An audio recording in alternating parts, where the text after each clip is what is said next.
লাভপুরে তৃণমূলের সঙ্গে তৃণমূলের রড বাঁশ নিয়ে সংঘর্ষ।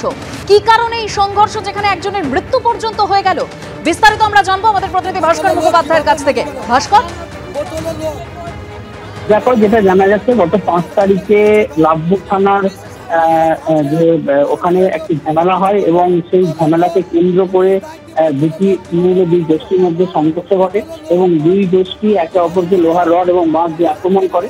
এবং মূলত যে অভিযোগ উঠেছিল যে লাভপুরের যিনি বিধায়ক অভিজিৎ সিংহ, তার গোষ্ঠীকেই মারধর করা হয়েছিল। এই ঘটনায় 6 জন আহত হয়েছিল। 2 জনকে শিউড়ি সদর হাসপাতালে থেকে ভর্তি করা হয়। পরে শিউড়ি সদর হাসপাতালে শিউড়ি একটি বেসরকারি নার্সিংহোমে ভর্তি করা হয়।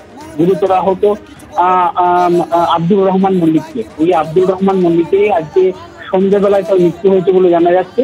এবং এই ঘটনায় 15 জনের নামে অভিযোগ দায়ের হয়েছে লাভপুর থানায়, তার মধ্যে 3 জনকে পুলিশ গ্রেপ্তার করেছে। এবং এই মৃত্যুতে স্বাভাবিকভাবেই ওই এলাকায়, অর্থাৎ লাভপুরের শেখমপুরে শান্তিপাড়া এলাকায় সেখানে উত্তেজনা রয়েছে। এবং ঘটনার সূত্রপাত যেটা আমরা প্রশাসন থেকে জানতে পেরেছিলাম যে জমিতে ছাগলের ধান খাওয়াকে কেন্দ্র করে প্রথমে এই ঝামেলার সূত্রপাত হয়।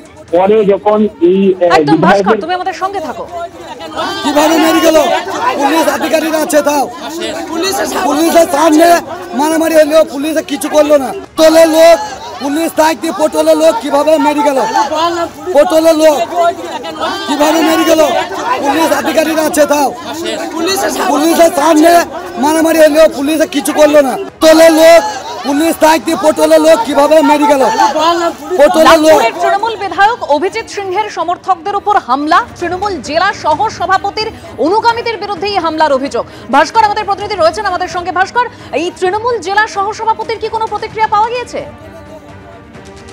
না, জেলা সহসভাপতি আব্দুল মান্নান তিনি এই বিষয়ে কিছু মুখ খুলতে চাননি, কিন্তু বিধায়ক জানিয়েছিলেন যে এটা একটা গ্রাম্য বিবাদ এবং সেই বিবাদকে কেন্দ্র করেই এই ঘটনা ঘটেছে। এবং স্বাভাবিকভাবেই দুই পক্ষই হচ্ছে তৃণমূল, কারণ গ্রামে যারা বাসিন্দা রয়েছেন প্রত্যেকেই তৃণমূল। এই ঘটনায় আমরা পুলিশকে বলেছি যে যারা অভিযুক্ত তাদের বিরুদ্ধে কঠোর ব্যবস্থা নিতে। এবং সেই ঘটনা এখনো পর্যন্ত 3 জনকে পুলিশ গ্রেপ্তার করেছে। এবং যেটা মূলত হয়েছিল যে ধান জমিতে ছাগল নেমেছিল এবং ছাগলের ধান খেয়েছিল, এ নিয়ে কিন্তু ঝামেলা সূত্রপাত। তারপর যখন বিধায়ক গোষ্ঠী এই শেখমপুর বাস স্ট্যান্ডে সেখানে একটি পার্টি অফিসে বসেছিল, সেই সময় সহসভাপতি আব্দুল মান্নানের লোকজন তারা গিয়ে তাদের উপর হামলা করে বলে অভিযোগ করেছেন আহতরা। এবং তাদের 15 জনের বিরুদ্ধে হামলার অভিযোগ, এখনো পর্যন্ত 3 জনকে এই ঘটনায় গ্রেপ্তার করা হয়েছে। ধন্যবাদ ভাস্কর। দুর্নীতির অভিযোগ তোলা আখতার আলীকেই দুর্নীতির অভিযোগে সাসপেন্ড করা হলো। আরজিকর মেডিকেলের ডেপুটি সুপার থাকাকালীন দুর্নীতির অভিযোগ ইস্তফা গ্রহণ না করে আখতার আলীকে সাসপেন্ড করলো স্বাস্থ্য দপ্তর।